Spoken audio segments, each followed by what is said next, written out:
My privilege to introduce Dr. Emeka Chris Obiezu for your presentation. Yes, once again, good evening, everyone. I guess I wish everyone happy Workers' Day, and we hope that the technology cooperates with us to have this session. And we thank the FOI and all those behind the convening of this webinar series. And for all of you who made that time on such a resting day or busy day for some to join us. We are going to share our experiences and also commit to developing or thinking through what we could do to ensure that migrant workers just like us are also experiencing the best work can give them as part of their livelihood and achievement of their individual search for fulfillment. So my presentation this afternoon will be couched in kind of an interactive session, and the idea is to ensure that we all engage. So I will be using a slide. The slide will be there, but I will talk to it. And then I think if the organizers will, the slide might be available to those who participate. But if you permit me now, I will share my screen and we'll take it from there.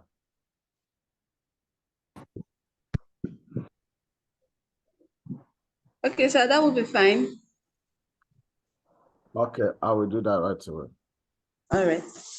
Okay, so we are talking on migrants' rights, and we want to see what their rights are, support, and opportunity. What I intend to do is to take it, have a quick glossary over who a migrant worker is, what their rights are.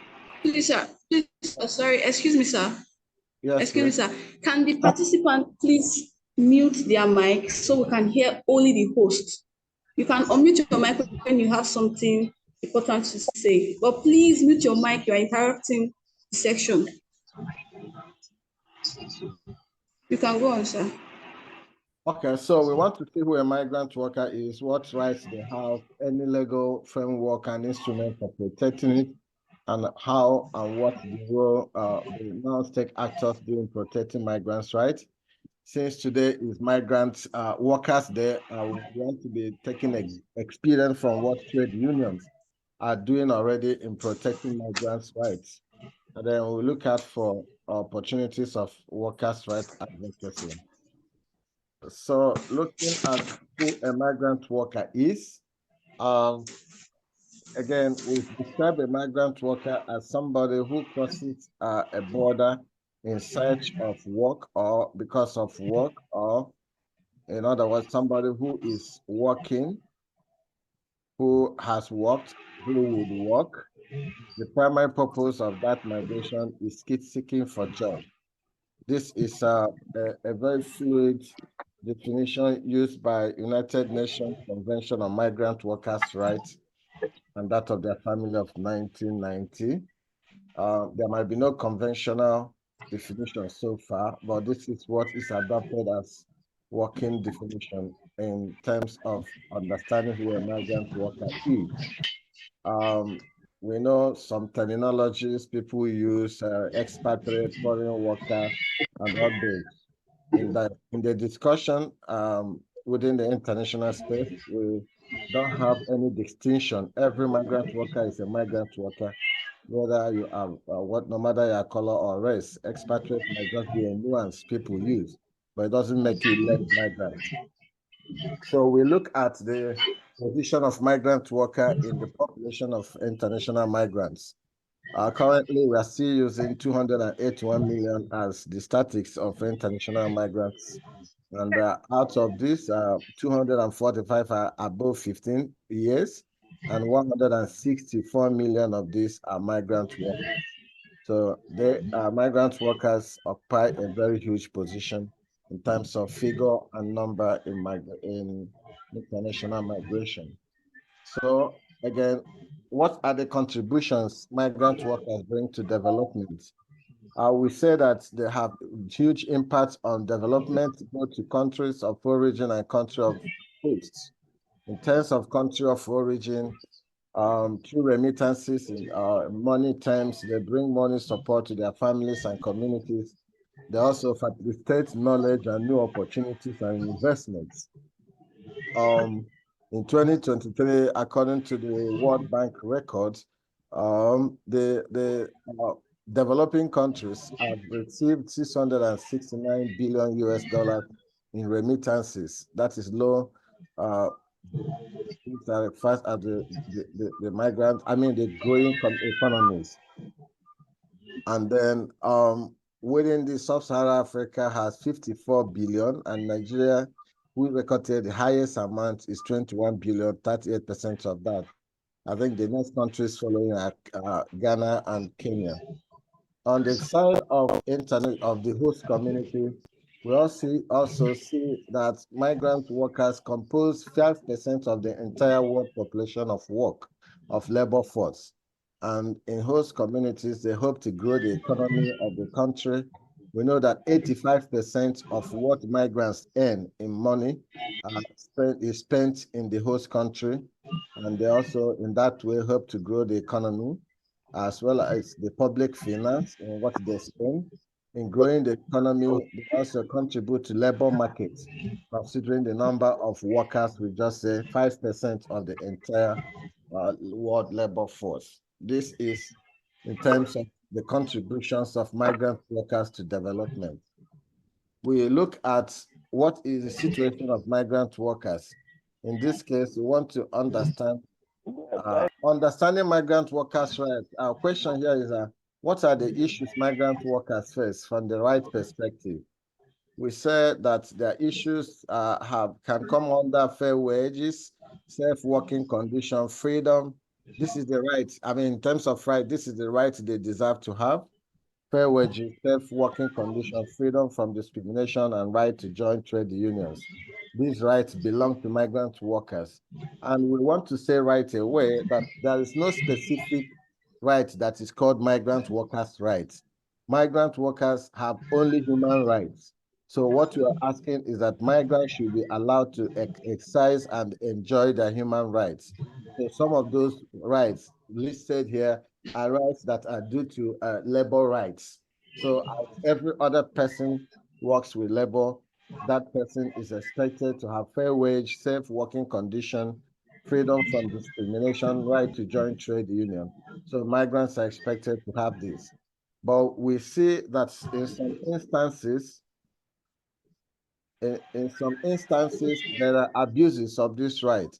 And these abuses come in ways of withholding their documents, exploitation, discrimination, and challenges they encounter in doing their work could come from language barriers, cultural barriers, and lack of awareness. For those who have worked in different countries or in new countries, especially when you have language issues, even when you speak the same language like English, the nuances are applied in different contexts might also be a challenge for a newcomer to handle. So these are some of what we call to establish their rights. We know the abuses, we know the challenges they encounter along the way of their work. But for us, what we want is justice for migrants, just like every other human being. So in terms of what we say, we articulate that migrant workers are one of the groups of most vulnerable to forced labor. And forced labor is one of the highest form of discrimination and exploitation of workers. And 44% of that figure are victims of 44% of those victims are migrants, migrant workers, either moving within their own country or internationally. And the ILO catchword here is that the lack of labor protection for migrant workers undermines the protection generally of all workers. And so when we say when a migrant is denied of his right, every worker is denied of their rights. So that should be a catchword for us as we move ahead to protect migrants in their work. So bringing back to Nigerian perspective, last year, the Nigerian Labour Congress conducted a survey on understanding the landscape of migrant workers in Nigeria. And that survey revealed to us that migrant workers in Nigeria suffer everything that other migrant workers suffer every other way. They are exploited, they are marginalized, they are discriminated against. And the status of what we have here shows some levels of the areas where they are also facing challenges in working places. So in other words, for us who are here in Nigeria, who seek to see Nigerians protected in foreign countries, it is also a great responsibility for us to ensure that those who are nationals in our country are protected and given visibility and allowed to enjoy their human rights just like every other person. So this is the Nigerian perspective of the conditions or issues facing migrant workers. Now, what are the international and national frameworks and legal frameworks and normatives and instruments that help to work on this? We are talking about those instruments that are adopted legally within the international space and national focus that have their implication on how to protect the migrant workers. Some of those are resolutions, some are conventions, some are frameworks. They just provide either binding forces or strengthening partnership to ensure the protection of migrants workers in every condition of their work. And many, of course, we know that International Labour Organization spearheads the protection of every worker.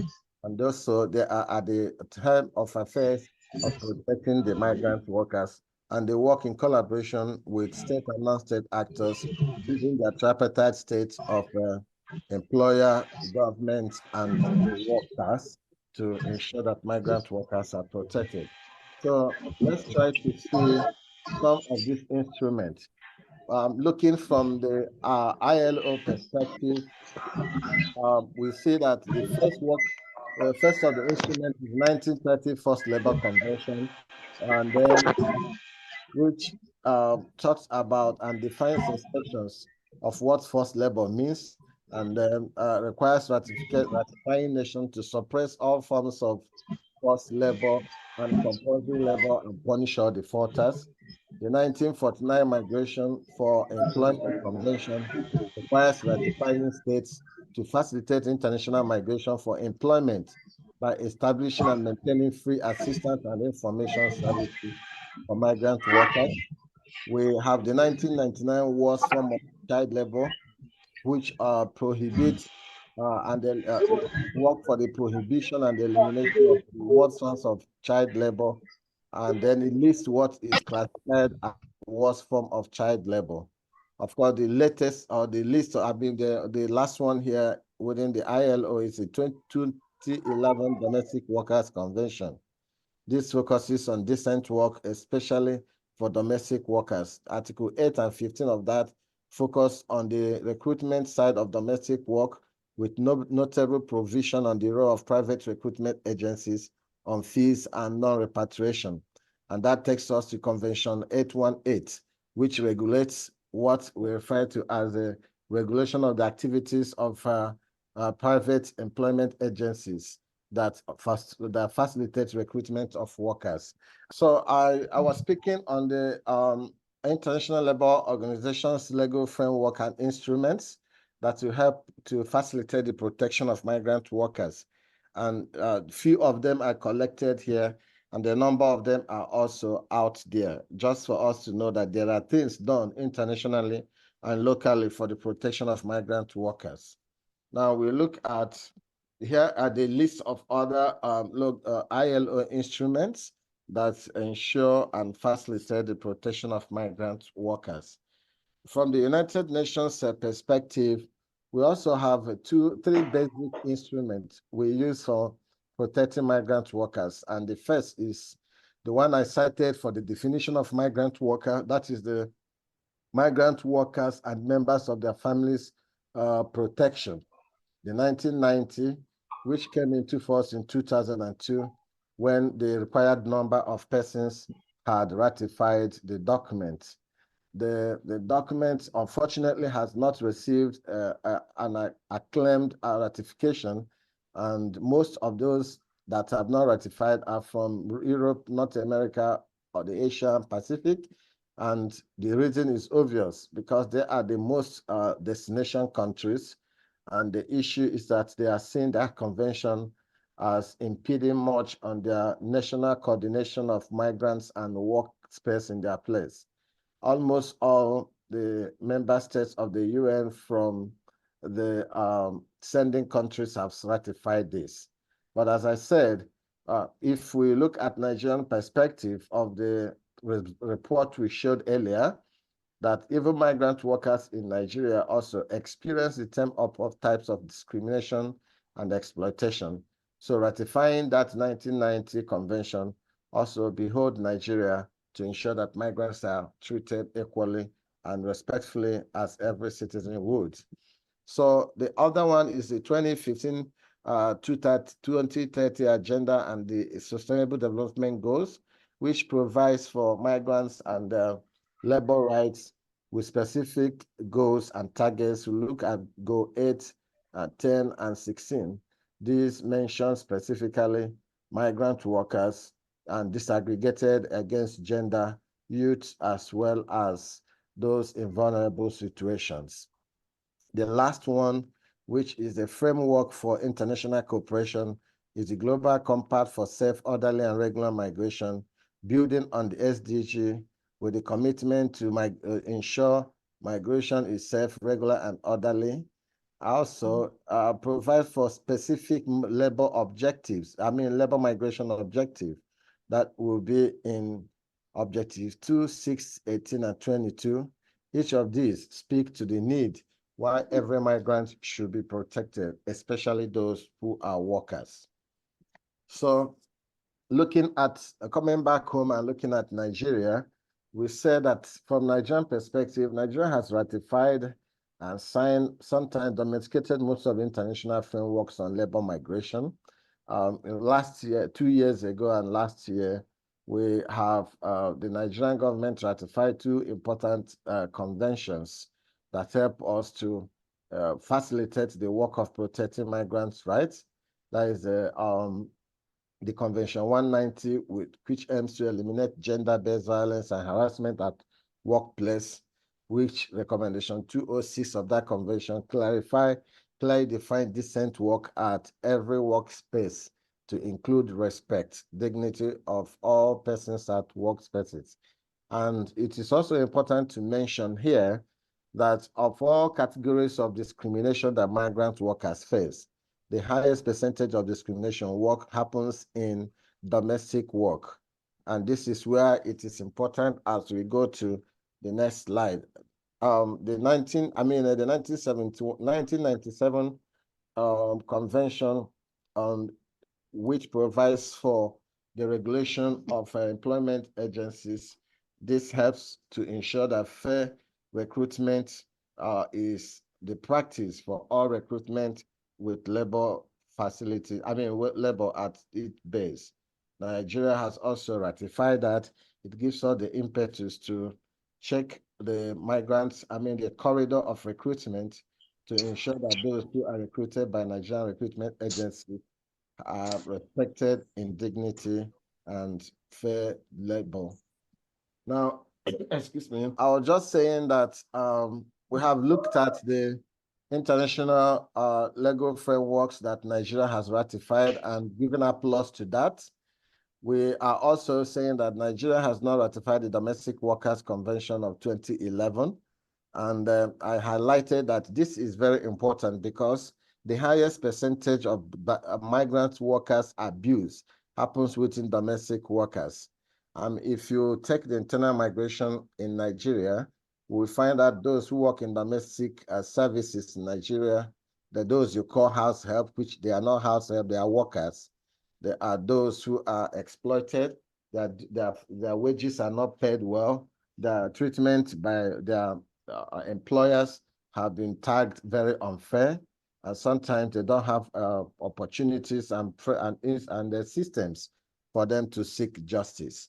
So it is important that those who are in legal department, those who are media, those who are advocates, civil society, take this seriously to ensure that Nigeria moves towards this.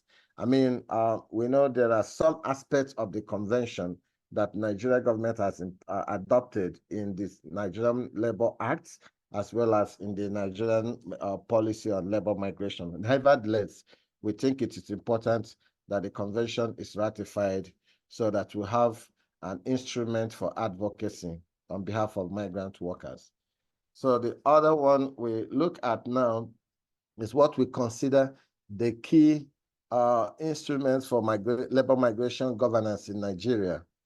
There are three of them. One is the National Policy on Labor Migration, which takes its lead from the National Migration Policy, and then we have the National Employment Policy Act.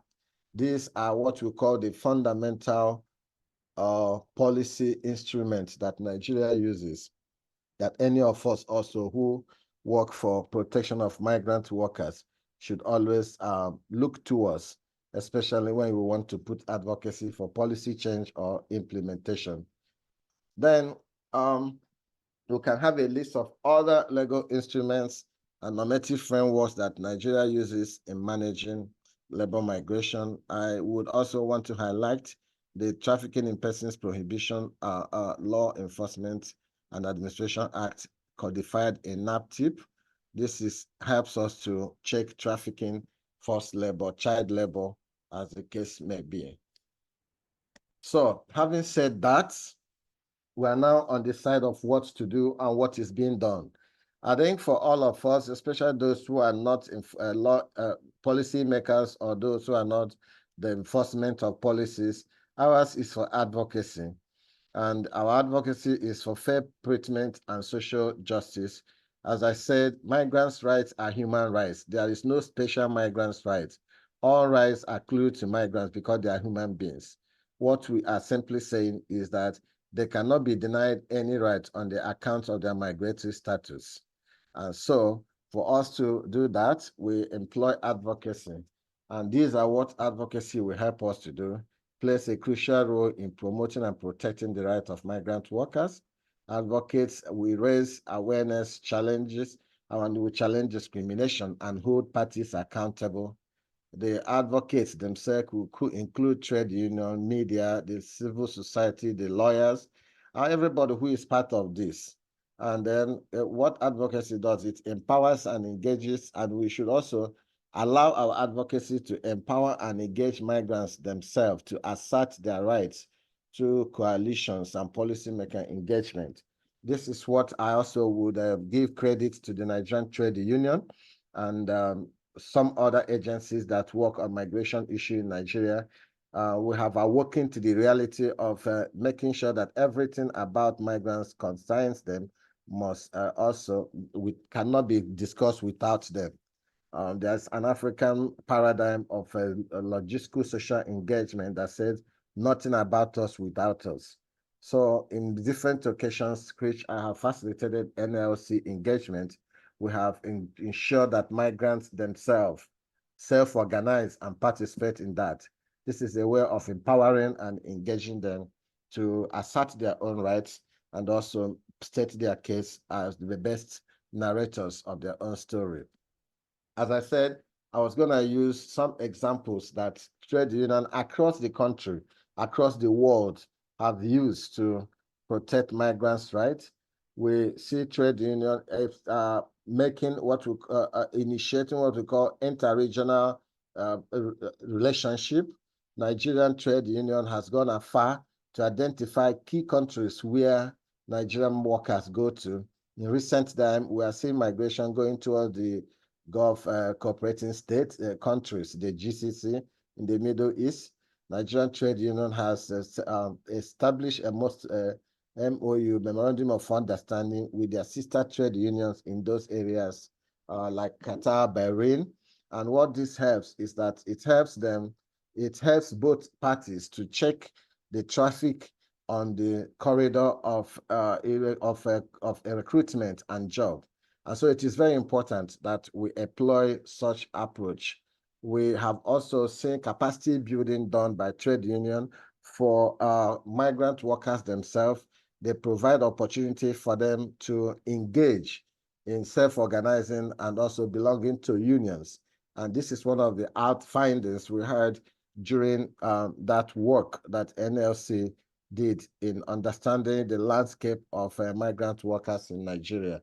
So I think, as I said, today being the Workers' Day championed by trade unions, we will remember that the 19th century event at Chicago that led to the founding of the Workers' Day has the issue of workers being segregated on the account of their migratory status and also the nature of their work. And this is where the founding of unions have to stand up against that. So it is proper that the topic of our discussion today, and for Nigerians and Africans who are participating in this sharing, I will also want us to look inward to see how much our government policies and our government activities and programs work towards protecting the migrant workers, as we expect our own citizens outside to be protected. So these are levels of engagement that can be done to empower and also help to facilitate migrants workers. Again, I am using experiences from the trade unions, their initiatives, and their support services. Again, any one of us can replicate this from our own point of engagement, either as civil society, media, lawyers, and as the case may be. So, in conclusion, we have just highlighted that it is necessary that we protect the rights of migrant workers, promoting justice and economic empowerment. And to do this, we need government workers, civil society organizations to work together to ensure that migrants have access to fair wages, safe working conditions, legal protection. This will require developing policies and practices that recognize the unique challenges by migrant workers and prioritize their rights. Through advocacy, education, and collaboration, we can create a more just and equitable world for all workers, including migrant workers. And I will also add again, the denial of a right of one migrant worker is the denial of the rights of every worker. Thank you. Thank you very much. So doctor, when you define the migrant worker, you said it's a person seeking for a job. Hello, can you hear me? Yes, I can hear you. So please, can you throw more light on that? Is it just a job seeker? Are there boundary features in the definition? And are there the living point and the entry point and all those stuffs? So what really defines a migrant worker? Is it just a general job seeker? Okay, my definition of a migrant worker is contingent on the definition of a migrant. And a migrant is, is taken for granted. A migrant is the person who has crossed an established border and with desire to change residence.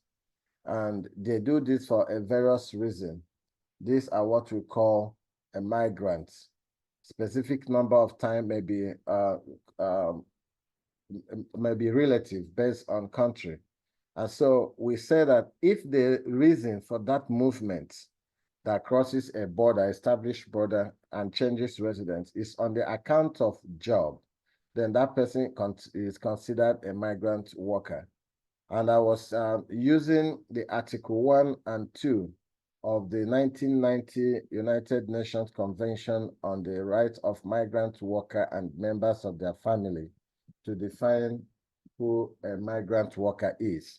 And so it is defined as someone who has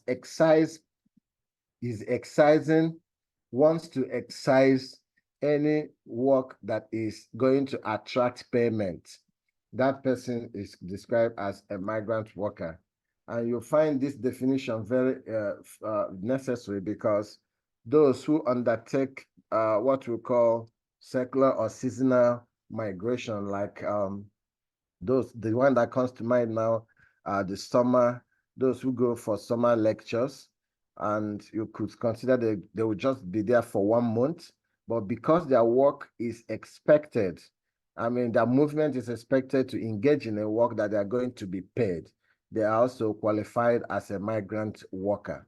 So I don't know if that answers your question. So the question, the answer here is that the migrant worker is first a migrant, and the reason for migrating is because of job. Thank you. Over. Okay, thank you very much, sir. Let's go ask questions. I still need to ask one more question.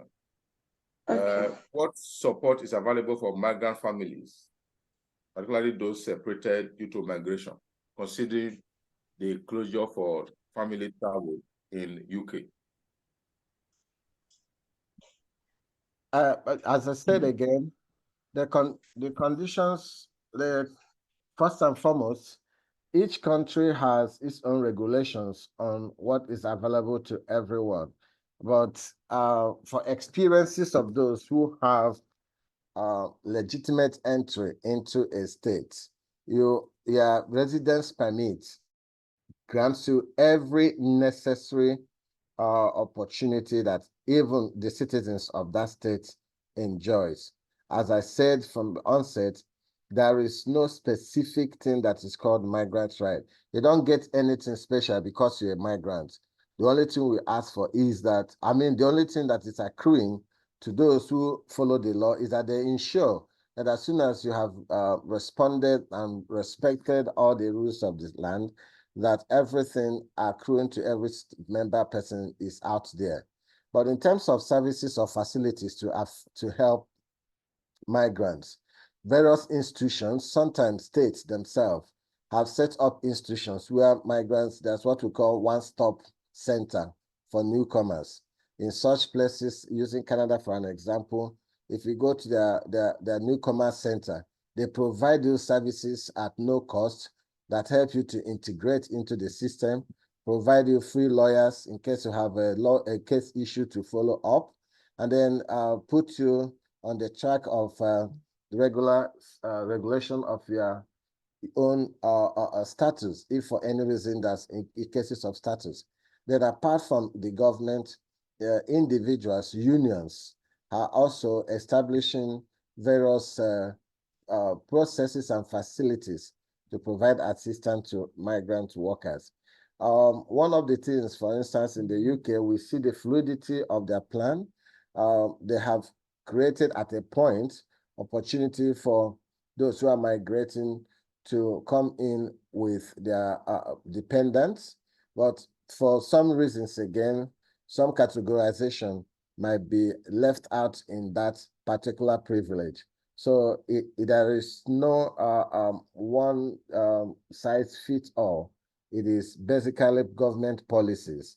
And that is why it is also discussed within migration protection of migrant worker that to slip into irregular status can just be a matter of a change of policy.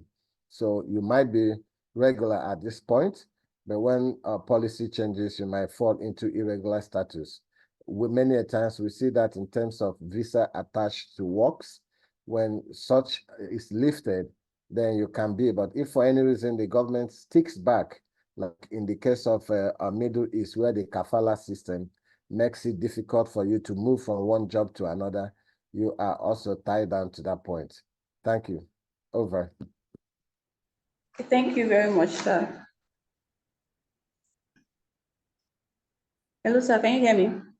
Sure, I can hear you very well. Okay, sir. So very quickly, we have a couple of questions for you. So I'll be reading the questions.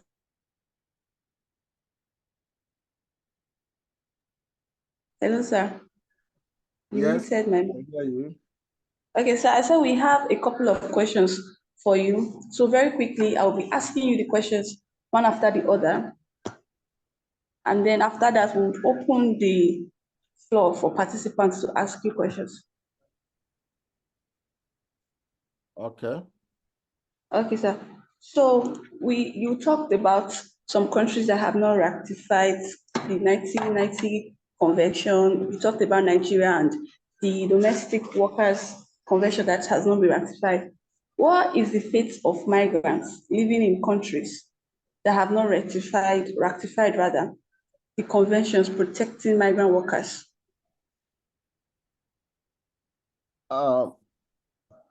Okay, could you ask a number of questions so that we save time? If you could ask a number of questions so that I will answer them at once.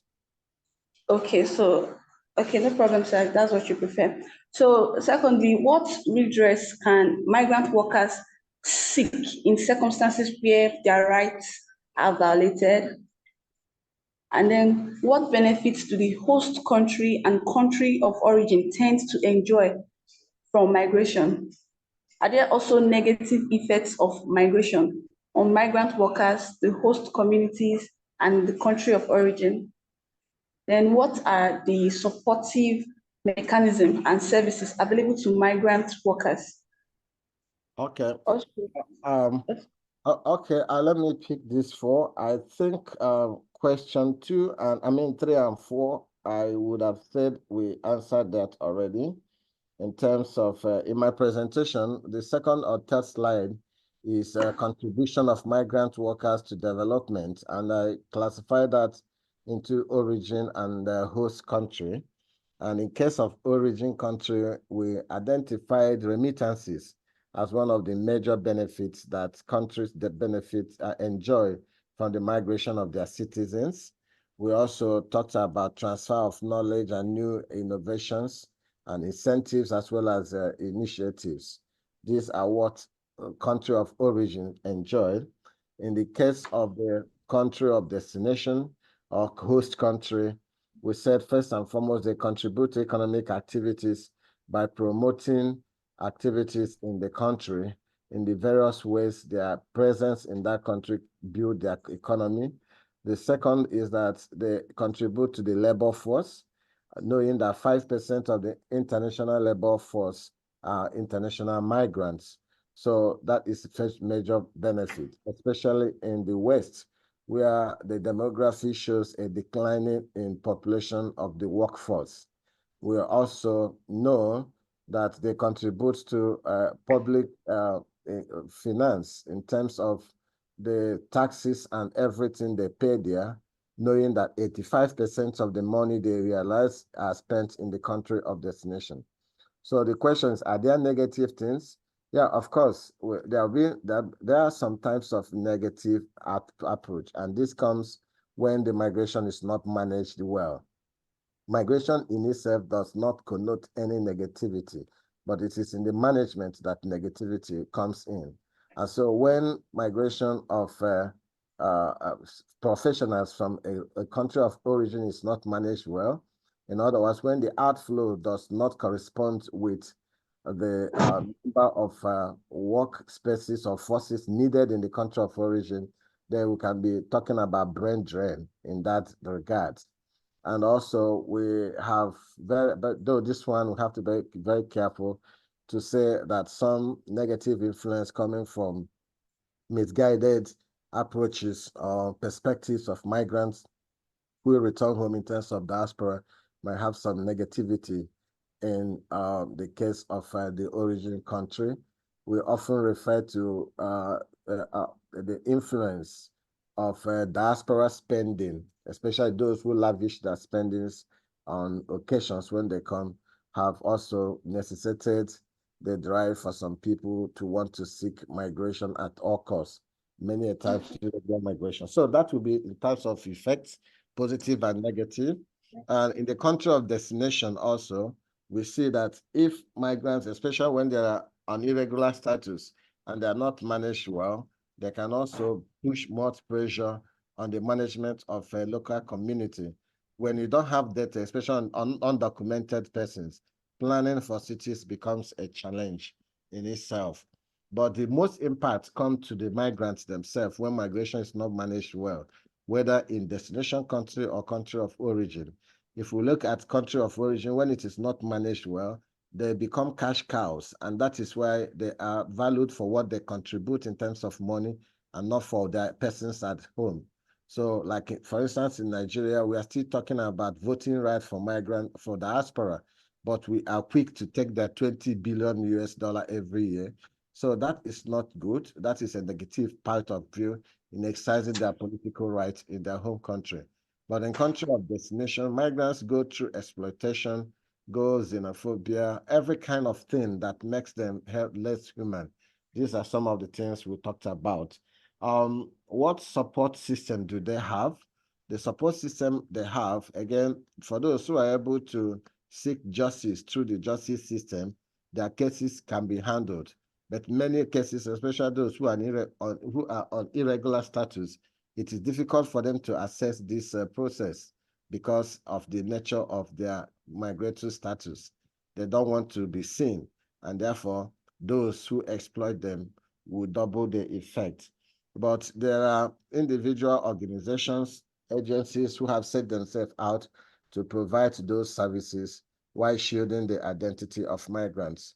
A number of them, depending on countries, exist there.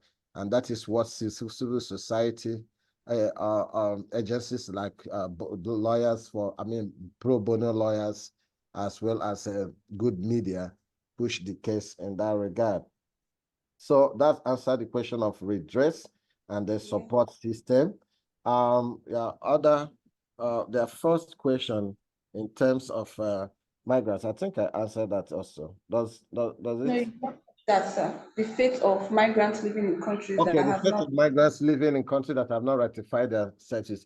You see, as I said, the reason for that ratification of legal instrument is so that the countries can be held accountable. But the fact is, whether they ratify it or not, it is not also an excuse for them to violate the rights of migrant workers as it gets, or migrants as a whole. For instance, let me use the United States, for example. The United States has not ratified the Convention on the Rights of the Child, but yet it is not an excuse for them to violate a child in the US, and that is why agencies are out there to speak up against that.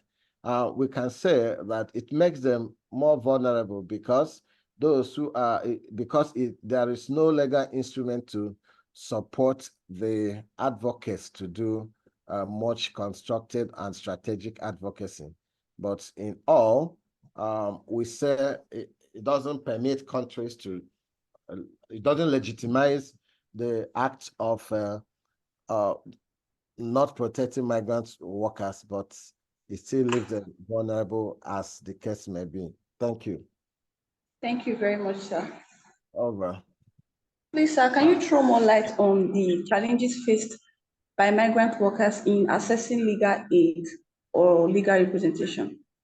Some of the challenges that they face. Of course, the number one challenge there is migrants who most legal aids are expensive to fund. So funding will be first issue. Secondly, as I said, I think this pertains to those in irregular status. The fear of visibility makes it difficult for them to come up, knowing that they can be somehow exploited by even the person they are going to seek help. And then if, for instance, a country has not ratified a particular convention, it must also be difficult for a lawyer to advocate for that migrant on the strength of that convention. But in this case, what we always call up is the Universal Declaration of Human Rights, which is the basis of every human right of everybody. Thank you. Over. Thank you very much. Okay, sir. Lastly, the last question. How do changes in migration laws or policies affect the rights and opportunities of migrant workers? Again, I gave an example with, I said the line between regular and irregular status sometimes, or many times, if not at all times, depend on policies and policy changes. And if it does, it makes migrants put them in precarious situation. And then I gave an example of a kafala system that makes it difficult for someone to change from one status to another. I mean, from one employer to another. And then let's take example of the UK that sometime last year revoked its policy on particular students coming in with their dependents. The challenge there is there are a number of Nigerians, like using Nigerian example, there are a number of Nigerian migrants who have either moved into the UK or on the process of moving and have already set up for their dependents to join. But as soon as those policies are changed and new ones invoked, it already puts them in such a situation that would make them irregular or puts them at the behest of the law. Thank you. Over. Okay, thank you. Thank you very much, sir. Thank you so much. That was a very educative section. So right now, we would allow the participants ask questions. Thank you, sir, for the knowledge shared once again. With my question goes this way: with the present syndrome of Japa in Nigeria due to the economic situation, how well do you advise a person nurturing such idea in spite of the unknown situation that he might later fall into? I would. Hello? Yes, I can hear you, Mike. Is that over? Is that all? Yes, that's all. That's all. I just want to. Okay. Now, the Japa syndrome, we know why the root cause of Japa syndrome or the major reason for that. First and foremost, we underline that Nigerians have been a migratory people with or without good economic situation. But in this case, we are seeing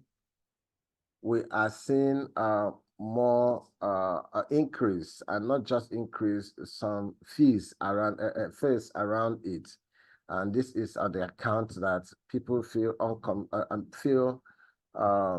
no confidence or lack of opportunity in the country. So what is my advice of the person who wants to get out? The reality is for you to do your reality check. You know, it is unfair and unsafe for anybody to embark on a journey that you have not prepared for. Yes, you may want to leave, but it is also important for you to know where you are going to. You know, I've had situations where somebody will ask me, can you just help me to get a visa to any place? I don't care any place, provided it's outside Nigeria. And that tells you that person has set himself or herself up for any danger on the way. But I think it is proper that you just sit down and do a little preparation in terms of where are you going to, what are you going to do there, how do you get there, follow all those rules and regulations guiding getting to that place. And then you will get in. And it is also important for you to know that a number of Nigerians are migrating regularly. Last year, the IOM, International Organization for Migration, using their medical centers in Lagos and Abuja, stated that Nigeria is number 5 out of the whole world where they have recorded the highest results in terms of people who came for that medical test. And this is for those who want to migrate regularly. Only in 2022 only, there are over 260,000 Nigerians who used IOM process, and that is those who are going to UK, US, Canada, and Australia, these 4 countries. We are not talking about other countries. So people are actually taking their time to do the right thing. So my advice would be patient with yourself, do the due diligence and planning, then you will enjoy your migration. Thank you. Okay, sir. So we have about 2 questions that were sent. Okay, about 3 questions already. Yes, I see the first question is who is irregular migrant and who is a regular migrant, and where are they irregular? Oh, sorry, who is irregular migrant? Who is and why are they irregular? And then the second question is, can international students have full right to earn minimum wage of a country. Secondly, is financial statement of account compulsory for every migrant, for instance, a student who secure full funded scholarship. Okay. Some questions here are sounding like we are a travel agency, and I will simply answer those from the point of view of our knowledge. So I will start with the last question. Yes, international students can earn full minimum wage. As long as you have a right to work in the country, they are bound by the minimum wage of their country, because that is matter of policy and principle. And remember, all countries have their own specific rule regulation. Some will give you work only within the university. Some will give you number of hours when you can exercise your duty, and then tell you the type of work you can engage in. So all those things are conditioned by what the country states offer. But for any place you have the right to work, you have the right to full minimum wage of that particular country. Then the compulsory nature of a financial statement of account, that is a policy of embassies and consulates. I wouldn't know, and there's no answer to that directly. Okay, and then who is irregular migrant? An irregular migrant is that person who has migrated through on what we call you have gone outside the state norms or the process of migrating. Let's talk about what is the process of migrating. The first is that you must be identified as a citizen of a country. Therefore, you must have a passport of your country. Secondly, then you must have a visa that enables you to enter or to get to the point of entry of the country where you are going. And that visa must also have a description of what you are going to do for you to be able to have a permit to be in that country. So that is for entering into a country. Therefore, if you do not do this and enter a country, you are irregular. And then you can also be irregular if you have a visa that says, if you have a permit in your country, in the country, that says you can stay only for 6 months and you stay for 7 months. As soon as the 6 months is over, you are on irregular status. Also, if you change from student to a worker without going to the offices or institutions in the country to get that change, we call it change of status. Therefore, you are on irregular status. As well, if you move from one work to another work, in terms of where visa is attached to a particular employer, I gave you an example of kafala system in the Gulf region. If you move from an employer, for instance, Julius Berger in that country employs you, and you'll find out that another company is paying more, and you leave Julius Berger to go to that or another company. As soon as you do that, you have entered irregular status. So this is what irregular status means: migrating or staying in migration outside the established norms and rules based on where you are going. So I think that would answer those questions. There are 3 other questions down here. Are there pro bono lawyers for migrants in countries like Canada, US, Australia? If yes, how are they located? Again, these are again travel agencies question, but I know that I lived a bit in Canada. I know that pro bono lawyers can be sought, and if you don't have one, the court will give you, especially if you're on asylum status and you want to go to defend your case. The court, the system will provide you one, but again, just like in the country here in Nigeria, you can find them as the case may be. I don't have location of one person to give you. Please, can we get the presentation time?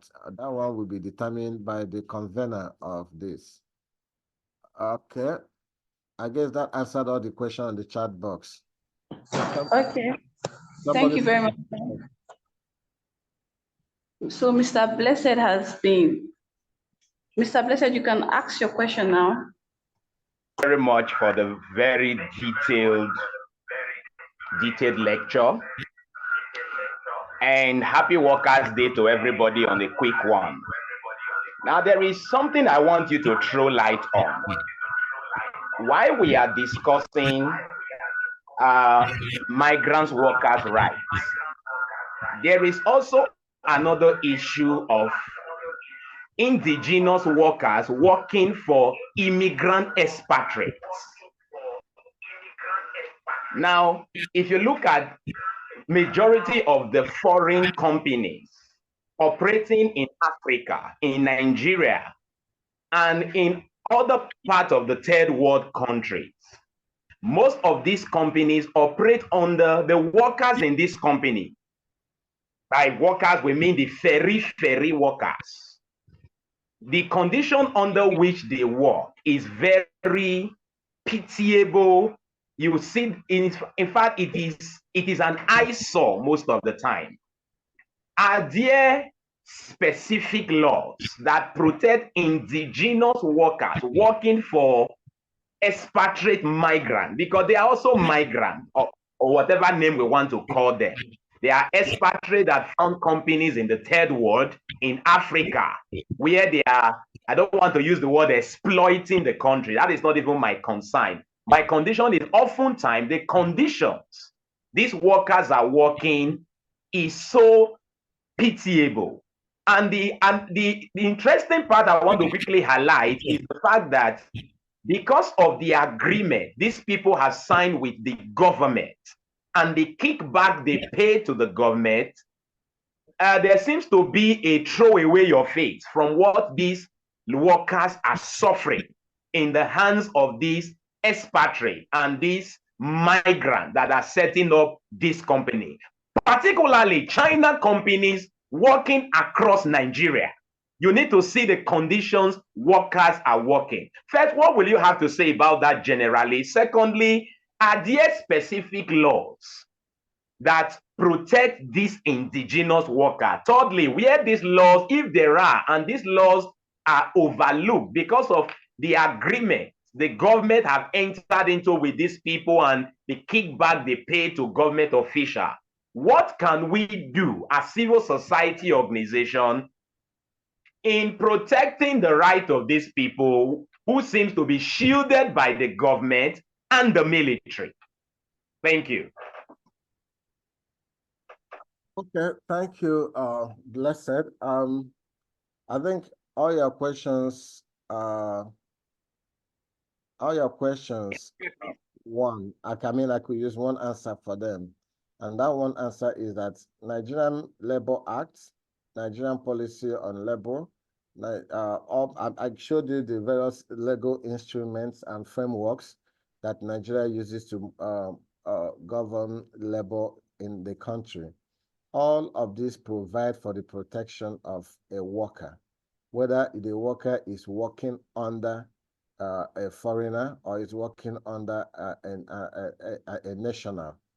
It doesn't give any preference to anybody to exploit anybody, for the case may be.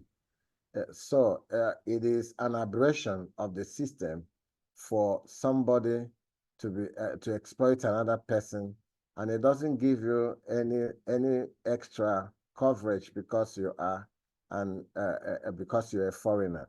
So for it not to work, I mean, for the law not to take effect, would be also what we will call a denial of justice by the system itself. And I said towards the end of the presentation, our responsibility as non-state actors is that of advocacy. Advocacy to bring forward all these issues, like you are saying. I know under the ILO Fairway program we did in Nigeria sometime 2 years ago, there were not a number of activities that brought together various stakeholders. And in some cities like Kano and Lagos, activities of foreign countries that are exploiting migrants, are exploiting indigenous workers were also forward. Then some other indigenous companies that are also exploiting, or some foreign people also brought forward. So in a nutshell, what I'm simply saying is, as a civil society, They say see something and say something. So you might need to strategize on how to make your advocacy effective. And this is where it might be useful for you to begin to enter into collaboration with other organizations so that our voices can be unified, and then we'll be able to push that forward. I don't want to say that the country or the government shields anybody from anything. No government is elected to shield unjust acts.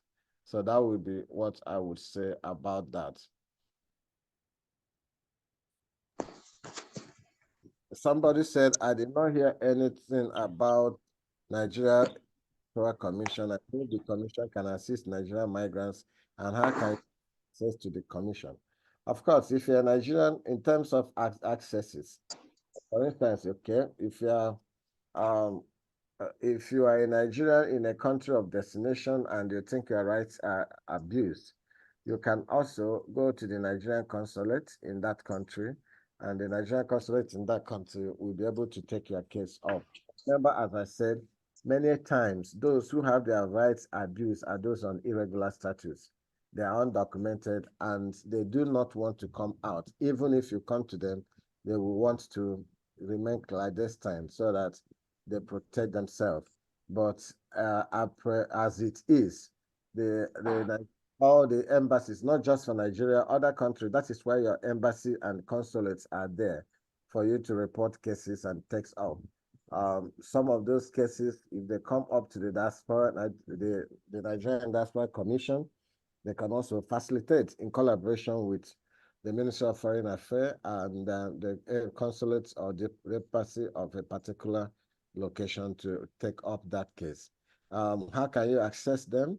You go to the Nigerians in Diaspora website. They have a call up there's a contact link. There's a place. There's also they have a number, a toll-free number you can use to reach them. Just search on your engine Nigerians in Diaspora Commission, and you will be avoid to. I mean, you have access to those services of contact. Thank you. Over. Thank you very much, sir. I think that's all the questions for this section. I think we have answered all the questions. Thank you very much, sir. You're welcome, man. Yes, sir. So at this, Go ahead, Joy. okay, so at this junction, we would be inviting the convener of this webinar to give us just a little talk on freedom of information and newsletter. So, sir, you can go ahead. Okay. Thank you, Joy, for the moderation. Thank you, Dr. Emeka, for the powerful presentation.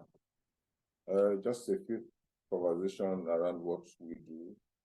FY Council is a legal organization that helps with the development law, specifically freedom of information, labor law, and digital rights.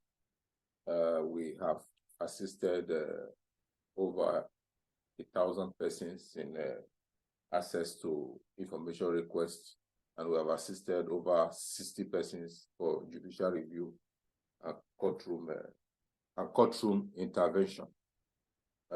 We also are into research and publications. Our first edition of publication was titled Open Justice. That was for September to December 2022 edition of our newsletter, which is quarterly. Follow suit, we had publication on judicial review, notice of denial, and reviewability. That was in January. That was in 2023. We also had a publication on security of the maritime domain, suppression of privacy, related offenses acts, SPOMO, where we evaluate the SPOMO law and the revisiting the far funding and security for our communities. We also had a publication on artificial intelligence, We also had a publication making a case for technology operated military theater in Nigeria. We also had a publication on Nigeria Startup Act 2022. And by this, our conversation, we are already having our new printing on endangered defenders. And this, our conversation, now we'll take it further and deeper, and I'm sure we're going to have a publication on expatriate rights, support, and opportunities. So that's what we represent as an organization. We determine to set a mark and leave a sensitive intervention in the legal space and development law specifically. So that's all for that. And that's all about FOI Council and our newsletter. So I hand over back to Joy for 10 minutes to do a quiz session. If she's ready, I will close the webinar. Thank you. Thank you very much, sir. At this point, we will be having a quiz section. So basically, the questions are from the presentation given by our host. So if you have been following, you will be able to answer the question. Before we started, I talked about engaging on Twitter, tweeting about this program and using our hashtag. So for the quiz section, it will be done via our Twitter handle.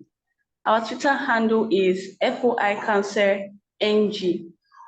That is FOI, then counsel, COUNSELNG. There are prizes to be won, so would encourage you to go to X. So would encourage you to go to X. The questions will be uploaded. So you answer the questions, but you must be following our Twitter, our X account. Quote, you answer the questions, and then you use our hashtags. As I earlier said, our hashtags are hashtag FOI Council, hashtag Workers Day, hashtag Migrants Workers. I hope all the participants are hearing me. That's it for the quiz section. Our time is fast spent now, so we'll be going to the closing remarks. Yes, my name is Ayodele Robinson, a member of FY Council. At this point, we want to I want to give a closing remark regarding this particular beautiful rendition from our key speaker, as well as our president, who actually gave a beautiful summary of the FY Council newsletter and every other thing regarding it. So I want to give a closing remark regarding this beautiful discussion. I really want to appreciate the host, President Haiboha, as well as the convener, as well as the speaker as well too. It was very interacting, I guess. And I am so happy that I'm so glad that we were so opportune to have these beautiful speakers that gave us an insight into this beautiful immigration talk. We appreciate you, sir. We thank you very much for giving us your time, for taking out time to give us this insight into immigration laws, particularly regards the workers' rights support and opportunities. We really want to appreciate you, sir. We want to thank you once again. We say may God bless you and give you more knowledge expansion regarding this particular immigration, as well as many other things. And we want to appreciate you once again. Thank you so much for your time. For the other participants, we say God bless you for giving us your time to listen to us. And we really aspire that subsequently in time, you can always come back again once in a while. We always have a talk, and then possibly we share knowledge and impart knowledge as well too. So we appreciate the company of this beautiful meeting today. So we say may God bless you all and have a beautiful day. God bless you all, sir. Thank you so much for everything. Thank you so much.